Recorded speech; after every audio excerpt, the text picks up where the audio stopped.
The Oracle Network.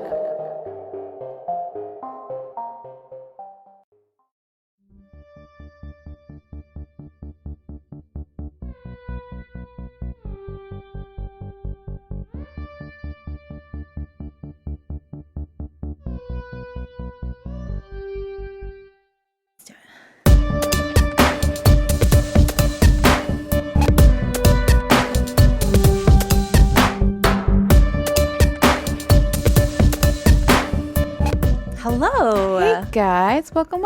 I'm Abby. And I'm Shawna. And this is Anxious, And Afraid. the podcast. And we're back. We're back from another little break. We missed you. Oh, yeah, we do. We miss you. And It's fun. yeah, things are different. Life is still crazy and hard, But we're here. but we're trying to still do this. Well, Shauna, what made you anxious or afraid this week? Or, the past couple weeks, I guess. Oh, well, it's a reoccurring theme that the, last 2 or 3 weeks that we've been away. I feel like I've lived a whole year. Yeah. Still same feeling, just because, sorry, I'm out of breath. It's called pregnancy. She's going to be out of breath the whole time. I'm really sorry. I'm going to try my best, but I'm also shut out of luck, guys. Okay. She's like popping out now. I'm popping out. It hurts. It's uncomfortable. And this is just the beginning of it. But yeah, lots of stuff going on with me, trying to get the nursery ready still, planning things for the baby shower, and things still going on with my family are a little bit nutty. They're putting me through the ringer right now, so I'm really just trying to handle that. Just hang on for the ride. Make it through. I'm trying to hold on to my own sanity because everyone else is losing their sanity. Sure. I'll just not go too much into it, but one of the things that I did do for myself to handle it, and I wanted to do it because, I'm becoming a mom, and that's terrifying. Mm-hmm. It's still very terrifying to think about that. But I contacted my therapist again. Yeah. Dora, the feelings explorer. Correct. Her name is Dora, and I love her. She still looks super cute. It's over Zoom, so that was kind of super easy. Oh, nice. Hop over to the couch to have a little cry sesh. But yeah, it's been a couple years since I've seen her for me personally, rather than doing a couples counselor, which I've also done right at the start of the pandemic. But yeah, oh my gosh, super helpful. I was able to cry a lot of things out, and she's validating all my feelings, and Good. we're just going to now be on a regular schedule since I'm just going to get closer and closer to birth and then become a mom, which will be crazy. Yeah, you'll need her for sure. Oh, for a long time now that I'm becoming my whole life is changing. And so, yeah, she's going to stick around for a while at this point. But you feel like you really felt better afterwards? You really... Yeah, I felt good. Good. Yeah, I kind of missed her. She's so cute. I love Dora. We had the same therapist for a while. I haven't gone to her in a while either, but I really liked her too. Yeah. And it's she'd go I'm maybe not even 5 minutes in, and she's like, oh, wow, that's a lot, very intense and extreme. And I'm like, my brain can't even function. And I'm like, thank you for validating that I'm not crazy. Yeah. No, poor Dora. The stuff I unloaded on her too, she would just be like, oh yeah, wow. She's so calm. Yeah, I could never be a therapist. Whew, Holy shit. all the intense things she might be hearing. But that's me these days. Trying to survive. How about you? Oh, you have an update or two about some things. I'm currently in a cast. Got my hard cast on in a sling. You're rocking that sling, girl. Thank you. I should get some cute stickers. You sticker it up for it. Yeah, you should. Yeah. So surgery went pretty good on both arms. Both arms, bitch. That's crazy. It was a pretty rough first week, I will say. Michael had to do a lot of stuff for me the first week. That's intense to not have the ability of your arms really. I did have some function of the right arm, but it hurt to use it, so I didn't really want to use it. But you gotta go to the bathroom and stuff, so you just gotta use it sometimes. So intense. So it was very it was intense. You had to wash my hair, all kinds of fun stuff. Cute. Yeah, but I now have the use of my right arm pretty much all the way back, so that's been really nice. But yeah, healing up. Like, I think the most traumatic part of surgery was probably I had to get a foot IV, which is not common, and it was it was terrible. Yeah, when you were talking about that, I was like, I would have never even thought about that being a thing. I know.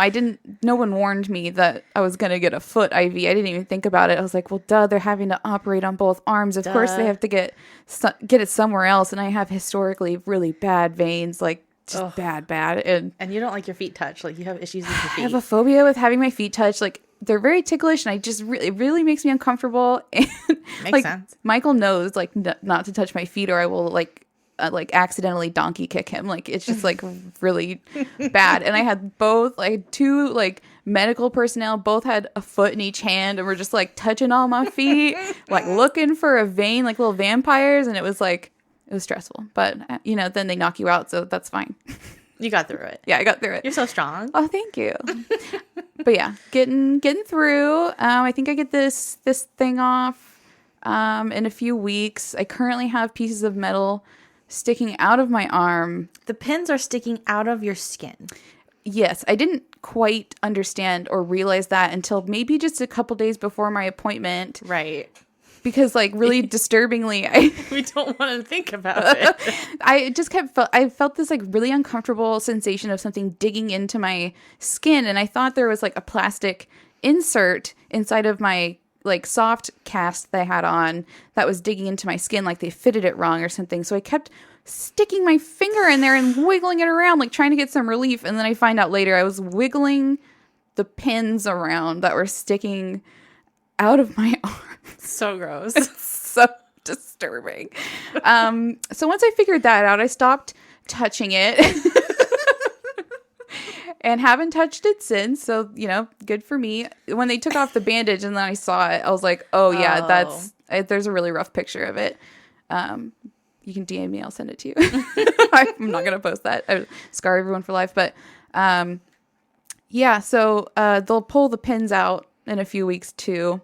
She told me to take an aspirin. Love how it's just take an aspirin and we're going to pull some metal out of your arm. It'll be fine, she said. And I said, okay. I'm nervous for you because that just sounds so rough. Yeah, it's going to be rough, but we'll see. Hopefully it goes good. The surgery wasn't as like intense as they said because she disturbingly said my bone kept dislocating during surgery. And I was just like, so you're just like watching my raw, like bare bone because my arm is open. So she's just like watching my actual bone dislocate. Like that made me also very uncomfortable to think about. Yeah, how do they handle it? Oh, I don't know. That's an insane job. You cannot be queasy, man. What? But anyway, so that's me. That's my update. Things are going good. We're going through some stuff. That's fine. But we have some content for you. So I hope you guys are ready because Shawna's got something to say. But I think we had a shout out or two before we got to your story, right? Sure. Let's do a couple shout outs. I'll shout out like our Tina. Our Tina? She is a coworker at our company. And a friend of ours was wearing one of our like t-shirts, and she's like, "Okay, like always make it thick t-shirt." Yeah, always make it thick. And she's like, "What is that? Like a milkshake reference?" Which is like valid. Yeah. But she's like, "No, my friends have a podcast, blah blah blah." And then she like immediately looked us up and started listening, and like she emailed us. I have to email her back. I'm sorry, Tina, but Tina, we're not ignoring you. We're so busy. Life is so crazy, but I'm going to do that because she has a story for us that I would love to hear and share if she allows it. But yeah, thank you so much, Tina. Thanks, Tina. That's so cool. I would have never thought or expect. I'm like a little embarrassed. She was our trainer too, so it's kind of like when it's like your teacher finding out you have a podcast and listening to it, and then you're like, I am so honored and horrified at the same time. Yeah. Like currently, we don't want our bosses to know that we do this. Oh God, no. And how we would we talked about how we would be like mortified if they found out. Mortified. No one tell them. No. Other shout out. We have like a new cool fan from Tasmania. Which is Insania, and her name is Sky. And that's like right below a tiny little island below Australia. Yeah, and I actually like looked up our statistics, and I found it. I was like, I see you, Sky. We see you listening. Oh, it's funny. Yeah, but that was super cool. Thanks for listening. Yeah, thank you so much. We appreciate you. From the other side of the world. So crazy. So cool. Okay. Okay. Should we start? I think we should. Okay, I have an episode. Yay. What number is this? I've lost track. 86. 86. Michael's nodding, so it's 86. So you're back to evens, Stevens. Right. Yeah. We're all aware what your next one's kind of going to be, but we're going to stick mine in here first. It'll just be like a little teaser. And I almost said intercourse. It's between courses refresher. Yeah. And plus, I think I skipped an episode last time, too. Yeah, who knows? Sure. But it's been a whirlwind. It's been a whirlwind of life. And so I'm back with a fun little episode. I'm doing what I love to hate most. Oh. Love, hate. What you love to hate most. And hate to love. Okay. Because I'm doing another plane Oh, crash. Oh my God. It's a plane crash. I've been kind of, this is a weird thing to say, but craving a plane crash episode. I mean, there's so many different kinds of horrific plane crashes and like how they go down and stuff that I have like so many on my list because it's just so terrifying. The variety is awful. The variety is awful. Yeah. And I'm bringing you another dose. Okay. Here we go. I think it's been long enough since our last plane crash. It's been a while, right? Yeah. I think I did the last one. So it's your I turn. think you did. Yeah. All right. Well, here I am. Here we go. And here we go. Yay! I mean, it's going to be terrible and sad, but you know what I mean. Also, yay. Yeah. Yeah. Like that. Yay. Okay. Are we ready? Let's go. Let's go. Okay. So it's July 9th, 1982. Mm-hmm. And a Boeing 727. Oh, God. Yep. It's a huge one. The Boeings. It's always the big ones that are like really, I mean. Is it always the 727s too? There's like a number of like a specific model that was going down a lot. I think 727 comes up a lot. Sounds really familiar to me. Sounds very familiar in a bad way. Yeah, I know. So yes, it's another really big one. And this is the Pan American World Airlines. So we're going to call them Pan Am as we know them. And they're not alive anymore, right? They're Pan not Am? alive. Nope. Okay.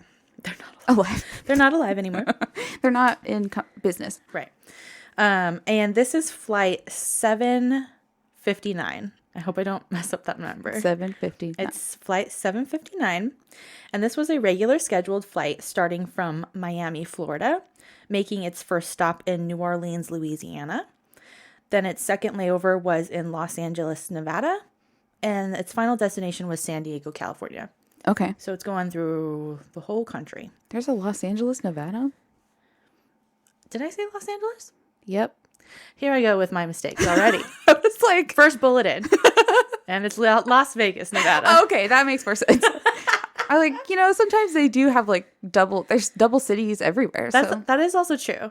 I was ready to believe it. It is Viva Las Vegas. People. Okay, I'm sorry. here we go. Good catch, though. Got it. Oh, man. Okay, so operating this craft was Captain Kenneth McCullers. I hope I say these names right. If I don't, I apologize. So Kenneth McCullers was the captain, and he had over 11,000 flying hours. The first officer, Donald Pierce, who had more than 6,000 flying hours, and the flight engineer, Leo Noon, who had more flight hours than both of the other two combined, so over 16,000. Wow. Very experienced, very respected flight people. Okay. Flight operators. They know what they're doing. Yes, they're very experienced. So the first flight from Miami to New Orleans, to New Orleans. Or you could say New Orleans. New Orleans. How do people sometimes say it like New Orleans or something? And I've heard a lot of different. I don't like that one either. New Orleans. That's true. Okay. New Orleans. I think is how I've already said it, which is wrong. New Orleans. New Orleans? I don't know. However you say it, it's that place. We've said all the ways, I think. Okay. And that was, so that flight was super normal, super chill, totally calm. And they arrived in New Orleans in the early afternoon. Okay. Now, besides hella ghosts and Mardi Gras beads, what else do you think about when you hear New Orleans? I think about jazz music. I think nice. about some really good like gumbo. I think about Nice. I definitely think about I just had something and it flew out of my mind. Hurricane Katrina. You're going the right direction here. Okay. I'm going to say, yeah, crazy ass weather. Okay. I feel like they have constantly like big storms, floods, hurricanes. I mean, Katrina is probably the most well-known one, but yeah, they're in that area. Yeah, they go through some stuff. Yeah. Okay. And while 138 passengers were all getting settled into the craft, the pilots were doing exactly what they were supposed to be doing. And they were making sure, or they were watching carefully their weather radars. Okay. Because there was some thunderstorms making their way towards the airport. Mm-hmm.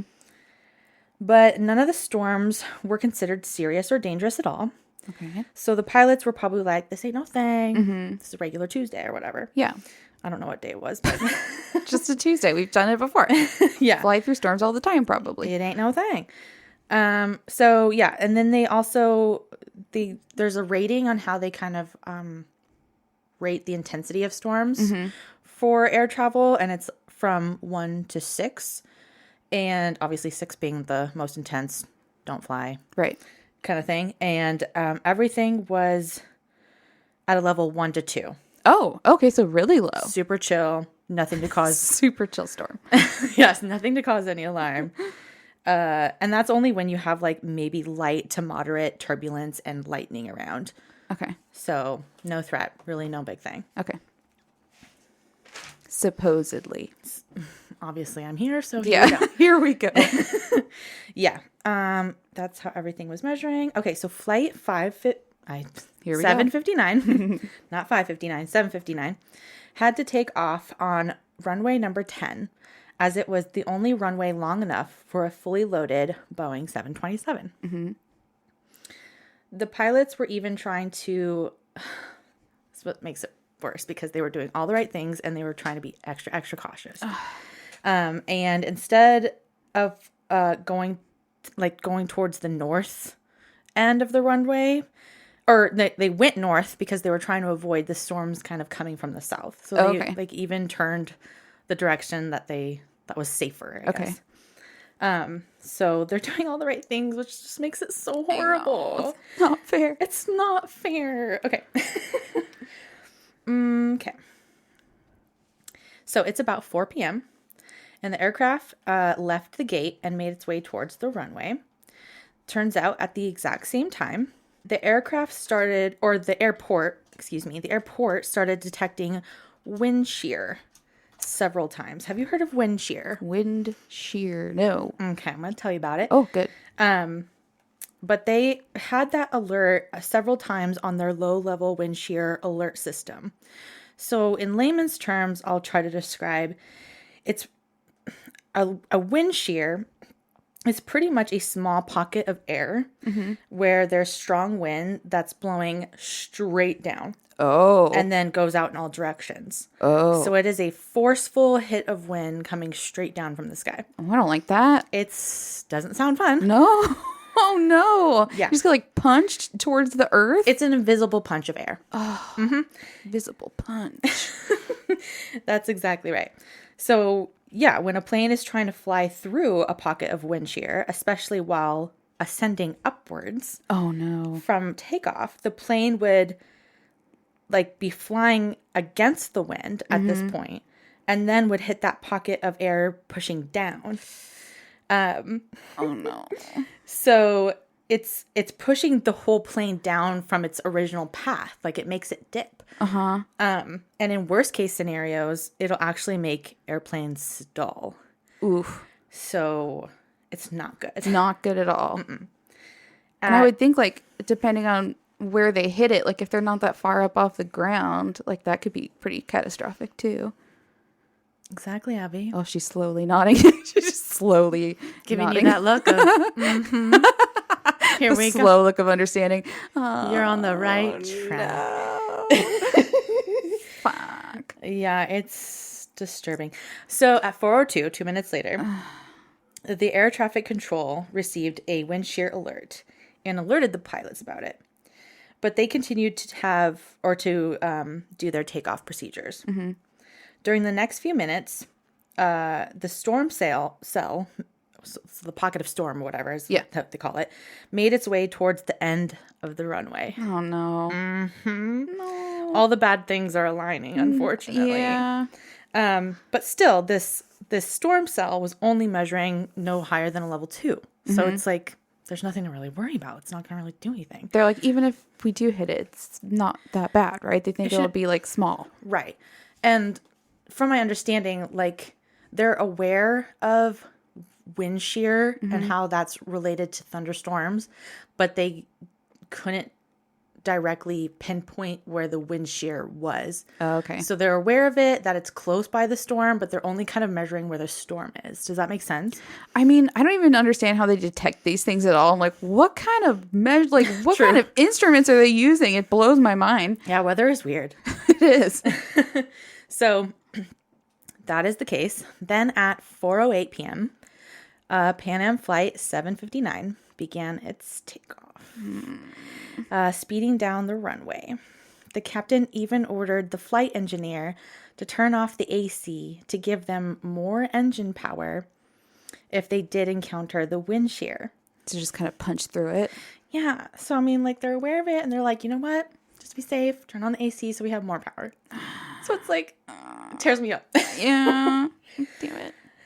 At 4:08 and 40 seconds later, Flight 759 began its liftoff from the ground, because you're speeding first, and then you point the nose up, and you're going up. And it started climbing. The Boeing 727 barely reached the altitude of about 100 feet or 30 meters. That's not that high. And that's when it began to be forcefully descend. So it barely got off the ground. Yeah, and that's such a huge ass plane. Going fast. So heavy. It's a lot. So the winds were reported to be gusty and swirling. So it's not like you're making a smooth ascent. Like if you have ever flown a plane, it's pretty smooth. This is a huge craft that's kind of wobbling side to side. Which is not good when you're taking off. Like, I would hate that. Oh, no. It's so unsettling. Very terrifying. And just 5 seconds after takeoff, it was captured on the cockpit voice recorder. Captain McCuller saying, "Come on back. You're sinking, Dawn. Come on back." Oh, no. That's so sad. He was saying that to the first officer, Pierce. Yeah. Terrifying. Okay. Directly beyond the end of the runway was a residential suburb. No. Why? Why would they put one there? True. Oh, I guess that's kind of common, actually, now that I think about it. But, like... Are the houses cheaper? They have to be. Can you imagine the noise? The noise. I actually read a study that kind of noise pollution over a long period of time can take time off your life. Facts. Faxes. So don't live next to an airport if you can. I don't care how cheap it is. I'm not doing it. Yeah, especially with what you're about to tell me. Yep. Okay. Yeah, you're not going to do it. Okay, so this was the residential suburb of Kenner, Louisiana. Okay. There was also like a main street, a 4-lane street that happened to have like really large, tall trees growing out of like the median of the street. Okay, and the plane quickly...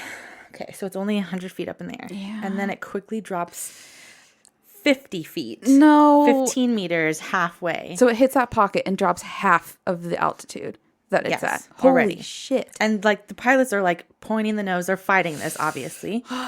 But it quickly dips and drops, which is terrifying. Yep. And then also imagine driving on the street. I know. Look up and you're like...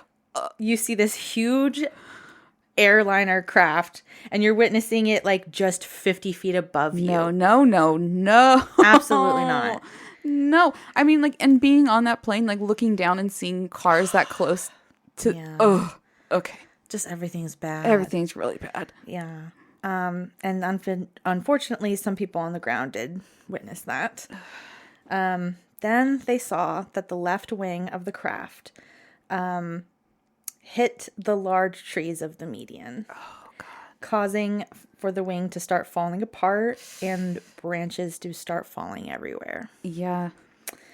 The plane continued and struck another set of trees and turned on its side to where the left wing was now starting to slice itself through the ground. Oh, God. Which is not a field, it's a neighborhood, residential people where people are living. When I imagine plane crashes, it's always like for some reason in a field, but you would like to think at least a field. Yeah, but this is like you're just in your neighborhood, you're just in your house taking a nap, plane wing in your house. Yeah, like watching Netflix, and now there's a plane in your house. Your house is cut in half. That's insane. It's terrifying. Yeah, so it is slicing through people's houses very quickly. Terrifying.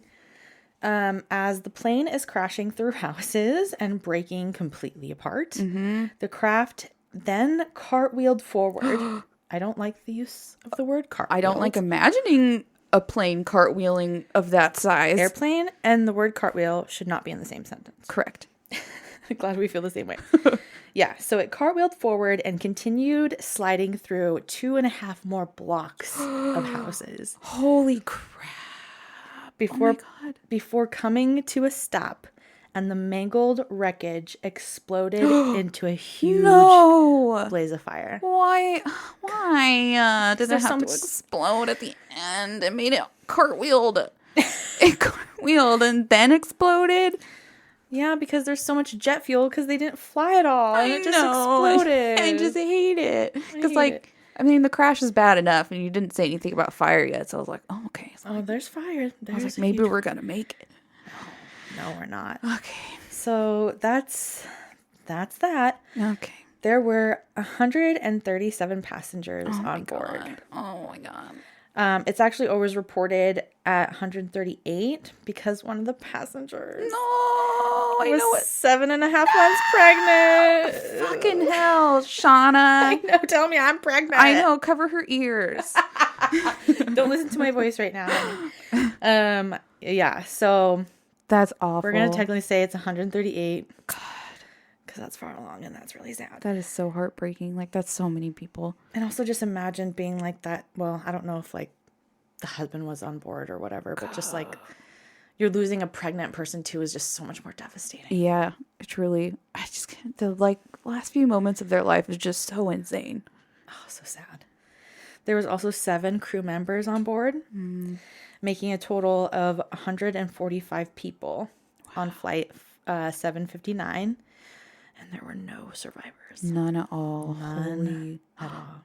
I'm sure you're going to talk about, did they kill anyone else during the crash? Oh, I have more of an episode. Okay. So before we get into all the craziness on the ground, we'll take a quick break. Okay.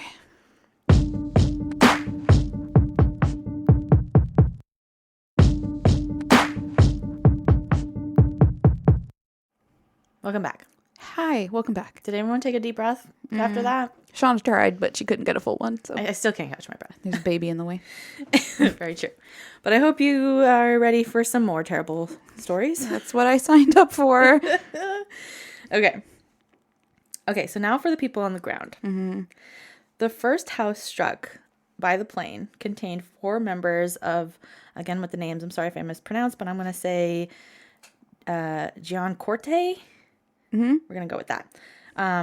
That family. There's 4 members in that house. No. This included 3 young boys. And all 4 members were killed. No. I mean, it's just plowing through houses with people in it. I know, like, if you're all just in the living room watching TV, like...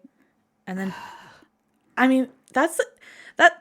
Does that make it worse than being in the plane? Like, you're just in your house, and then, boom, there's a plane in your house, and I don't know. Maybe it would be more of a surprise. Like, maybe you wouldn't hopefully suffer, like... True. I don't know, but I feel like you'd hear that plane coming down.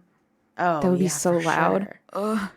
But just being in, like, your space, that's so awful. Okay.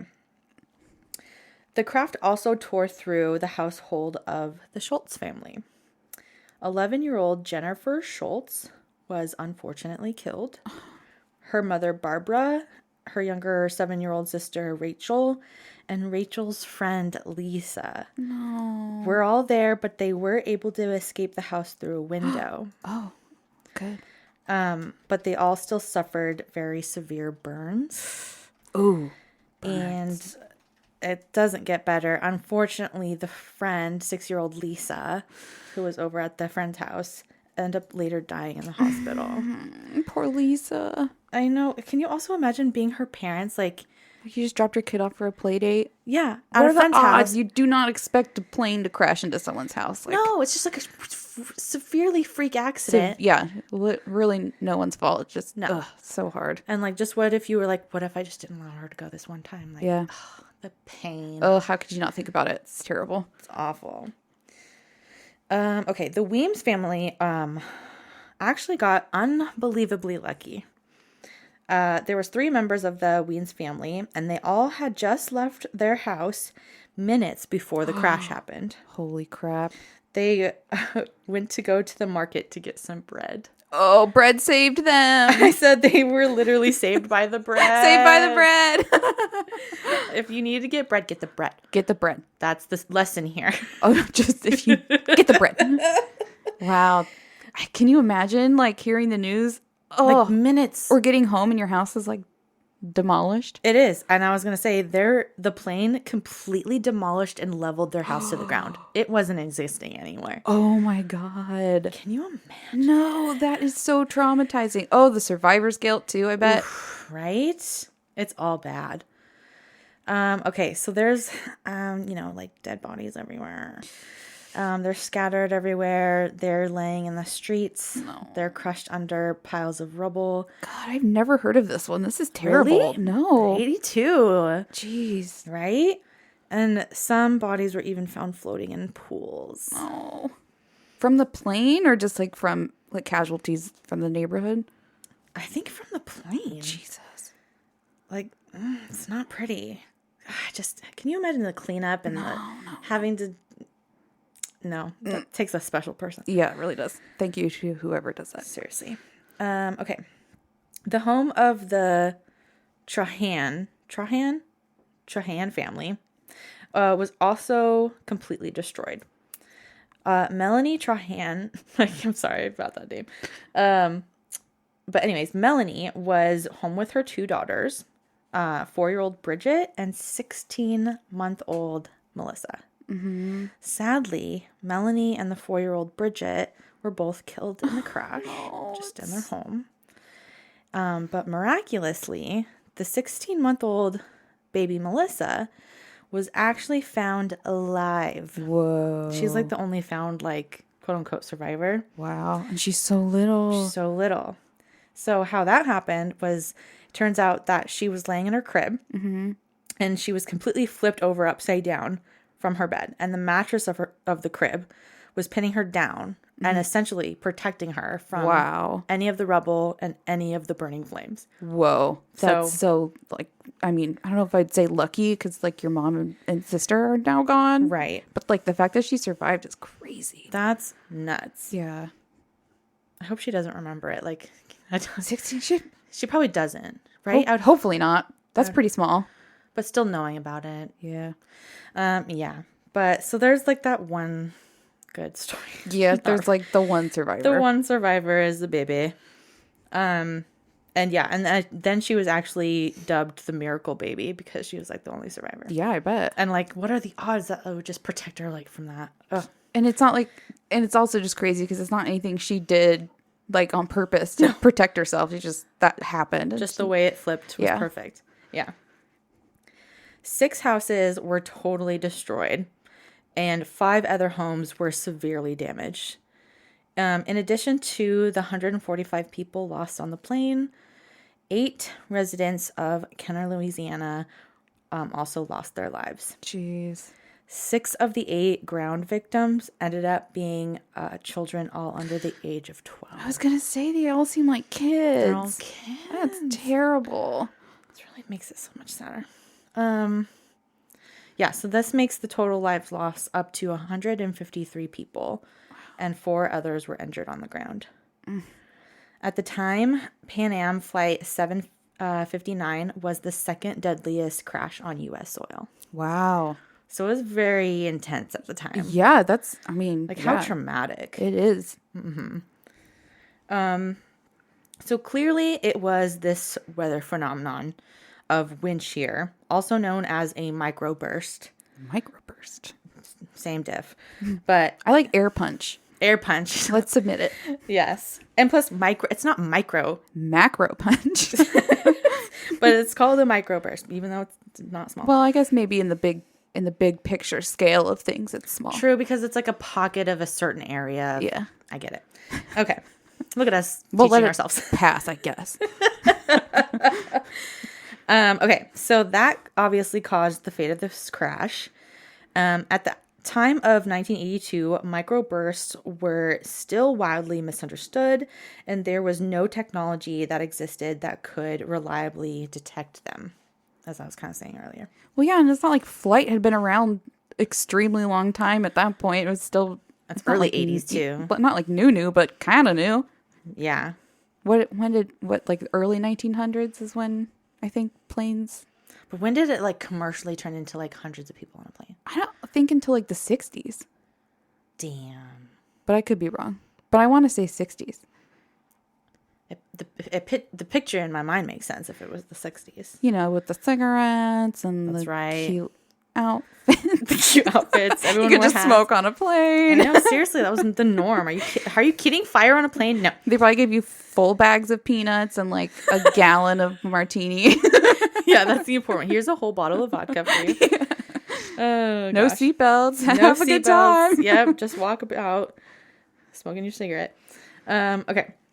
The study and progression of technology of microbursts were obviously pretty slow. Mm-hmm. And in the meantime, I guess they were trying to like further pilot training on microbursts and maybe how to like react to it. But like, if you don't really understand it, nothing's really progressing. How do you really like... Yeah, how do you teach to avoid it?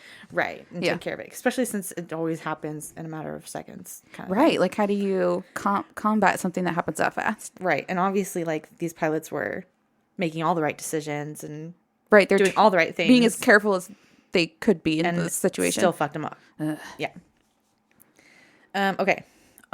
Only 3 years later, on August 2nd, 1985, another major flight crashed to the ground solely due to entering a microburst in mid-flight. So it's not like they were taking off. They were flying for hours. Oh. And then all of a sudden they enter it and it's bad news bears. Oh, no. So Delta Airlines Flight 191 was making it was a final approach. Ah, damn it. It was the end of the flight. God damn it. To Dallas Fort Worth International Airport when it entered through a wind shear. Yeah, I guess the highest risk would be when you're ascending or descending because I guess so. You're closer to the ground. Mm-hmm. Oof. The plane lost its lift and forced the craft into a crash landing. It wasn't a field this time, but and this field was just short of the airport, which is like you were right there. So close. The plane did cross over a highway and ended up killing a motorist. Terrifying. Oh my God, you're just driving along and a plane is on the freeway? It's not right. Ooh. It's not natural. That ain't right. It's not right. So yeah, it killed a motorist, and that was before crashing itself into a water tank. Whoa. Out of the 164 people on board, 136 were killed. Dang it. So very bad. Very bad. Because this was the second plane crash within 3 years caused strictly by another microburst, there grew massive public pressure for the FAA to accelerate their efforts to prevent this from happening again. They're like, get your shit together. Yeah, people be dying. People be dying a lot. So airborne wind shear detection technology was finally achieved and mandated by 1993. So in the 90s? It still took a while. It took them like, okay. But they figured it out in the 90s. They got their shit together in the 90s. Yes. Microbursts can now be reliably detected so that aircrafts can easily divert away from them. Okay. So it's like no big thing now because we actually have the technology for it. Wow. I wonder if they're trying to land and there's one, I wonder if they just like circle above until it moves. I wonder how that works. Yeah, I don't know. Interesting. Technology. Yeah. It's good stuff. Yay for smart people figuring it out. Figuring it out. Scientists and tech. Get it. No U.S. airliner has crashed due to wind shear since 1994. Yay. And it's likely that the U.S. will never see such a crash like this again. Knocking on wood. At least due to wind shear. Okay. Because they already know where they are. Yes. So that's major. It was a major problem. And they're like, oh, we fixed it. Now, That's a huge accomplishment. After two massive, what I know, two massive crashes. Mm-hmm.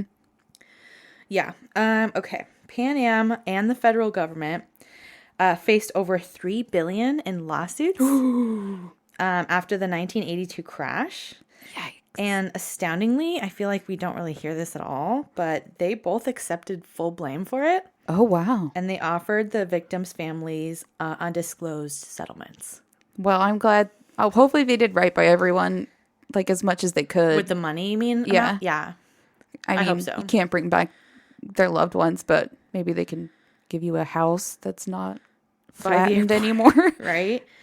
Yeah. But I'm like, one of the lawyers or whatever was like, that's pretty astounding that they just they accepted it. Like, it's like, you don't hear that. I remember the Vesna Vulovic episode I did, like she was like the sole survivor or whatever, and they were just so cheap and like made all these laws so that other people couldn't get money from it, like didn't want to accept responsibility. It's so awful. And it's interesting too because this is like wind and weather. Like there is no it wasn't like a mechanical failure. No, and like there was no technology at the time, and like how do you predict the wind shear movement and stuff? So it like wasn't really that like they're bad in a way, and you know what I'm trying to say? Like, yeah, like it's cool that they did a good thing. Yeah, they're like, but it's still us.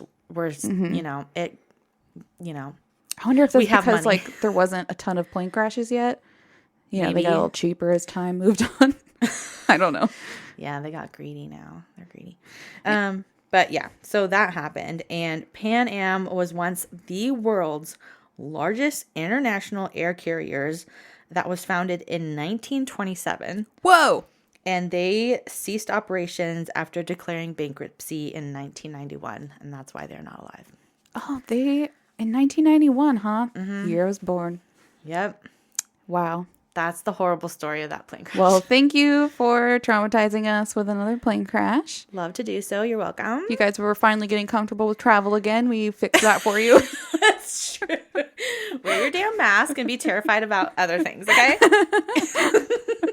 Everyone's going to be white knuckling it for their whole flights. Especially at takeoff. Oof. Yeah, always at takeoff for me. Yeah, and plus, like, that one just barely got off the ground and, like, went through a whole neighborhood. Like, that was really traumatic. Terrible. It's really god-awful. But thank you for presenting that today. It's always... That's your gift. Always a really interesting time. Well, thank you. Thank you. Okay, what else we got? What's up? Let's do City of the Week? Yes.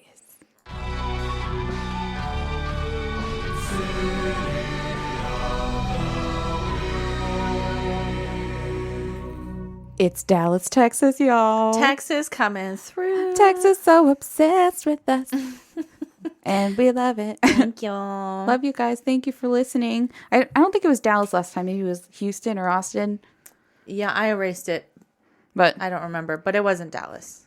Okay. Last time. Dallas coming through. But Texas, yeah, Texas. Spreading the love, Texas. Thank you so much. We appreciate. Yes. Are you listening to anything you want to suggest or watching? No, not really. But I will say that I am very excited. I posted on Facebook for somebody to please give me your shameless post for their Disney login. I was like, you know what? I want somebody's fucking login for Disney Plus. I'm not paying for it. I was like, Shawna's so shameless. I'm like, I could never. Really? I'm like, please, somebody just reply with their login. 2 people did. I know. I was like, shit, man. All you gotta do is ask, and most of the time somebody's gonna come through. Almost 3, but I already made the account for first somebody gave me it. So I made my own account. I haven't looked through it yet because obviously I'm going to have to like add everything I want to watch. Oh, girl, you're going to have to spend 2 hours just browsing the catalog. Oh, for real. But I'm so happy to have that in my life again. Yeah. Disney Plus. I mean, so I will have other suggestions soon. Okay. Well, there's a lot of like really good Nat Geo stuff on there too that I really like. Yeah, of course. There's a lot of good stuff on there. Mm-hmm. Well, I have been watching a lot of documentaries and TV and movies. So thank you for all the suggestions everyone sent me. I know our listener Gus sent me a bunch that were good. That was really nice. You can't like do nothing. So now that I have one hand back, I can do more. But yeah, thanks for all the suggestions. I've really appreciated them. They get me through. Yeah, I don't have anything else. No, I think we're gonna record your episode next. Yep. So get ready for next week. It's gonna be That's what you're waiting for. Project Nuts again. Project Nuts. Project Star. I'm ready to listen. Yeah. Okay. That'll be next week. So get ready, y'all. Cool. Well, thank you for listening. Goodbye. See ya.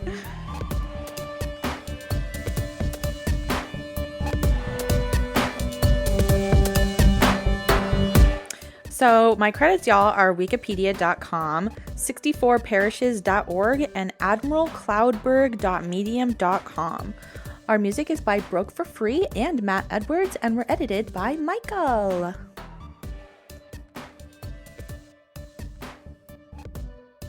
All right, you guys, you know the drill. All right, Anxious and Afraid the Pod is our handle for both our Facebook page and the group, along with our Instagram and Gmail. We're also on Twitter at AAThePod. You can support us at patreon.com/anxious and afraid. You get some cool perks, ad-free episodes. You get a release a day early. You get a sticker. You get a shout out. We also have some cute, fun merch if you're interested in that. I always recommend buying a size up in men's. And you can find all of that listed in our episode notes and our website, which is really cute. And that's anxiousandafraid.com. Check it out. You can also support us for free by leaving a rate and review. And please subscribe and tell your friends. Anxious and Afraid is partnered with the Oracle Network.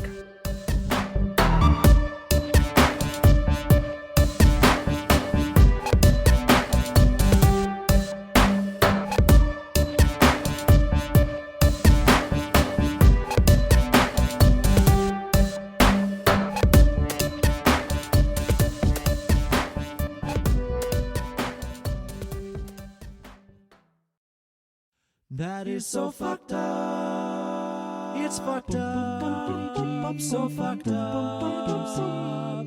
It is just so damn fucked up. That's fucked up. This is That's So Fucked Up, a podcast about cults, murder, and other fucked up stuff. Like really, really fucked up stuff. He cut off her nipples, tore out her heart, tied it to a rope, and hung it on the wall. This cult has everything: magic, rituals, child sacrifice, cloaks, daggers, and even a little arms dealing. The fucking sharks ate Mark under the dinghy. Strangled him to death so violently that he ended up asphyxiating on his own vomit. Ugh. We're your hosts. I'm Ashley Richards. And I'm Cameron Dexter. Join us every Fucked Up Friday on Apple Podcasts, Spotify, and everywhere you listen to podcasts. That's fucked up.